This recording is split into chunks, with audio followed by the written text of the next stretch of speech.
సరే వచ్చినానికి గెలిచిరాను ఇప్పుడు ఈ సర్పంచ్ పదవి ఉంటుంది, కొన్ని నెలల తర్వాత పోతుంది, ఇంకొకళ్ళు వస్తారు. కానీ మీ హయాంలో బెల్ట్ షాపులు బంద్ అయినాయి అంటే మీకు లైఫ్ లాంగ్ పేరు ఉంటుంది అనేది నా పర్సనల్ అభిప్రాయం.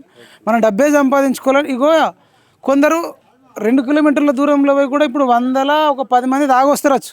కానీ 90 మందినన్నా బతుకుతారు కదా. ఇప్పుడు అందరూ 2 కిలోమీటర్లు పోలేరు. ఒకటి మనం వీలైతే ఆ మర్రిపడుగా దాటి 2 కిలోమీటర్ల దూరంలో ఉన్న దాని మీద కూడా 2 కిలోమీటర్ల దూరం అనేది ఇంతకుముందు పొద్దున 5 గంటలకు లేస్తే నేను చూస్తుండగా డోరు బెల్ట్ షాప్ అయిన డోర్ కొట్టి తాగేది. ఇప్పుడు 2 కిలోమీటర్లు పోతురు అని అందరు ప్రస్తావన వస్తుంది కదా. ఎప్పుడు పోతురు? సాయంత్రం పోతురు.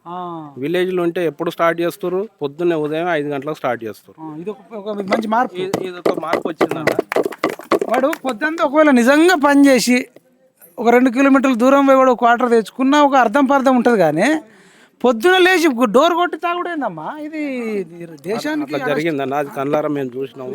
నేను చూసినా చూసే ఈ నిర్ణయం తీసుకున్నాం. మా ప్రజలు కూడా, మా గ్రామ ప్రజలు కూడా మంచి నిర్ణయం, మా యూత్ సంఘాలు కానీ, మా మహిళా సంఘాలు కానీ అంతా నిర్ణయం తీసుకోవడం జరిగిందన్న.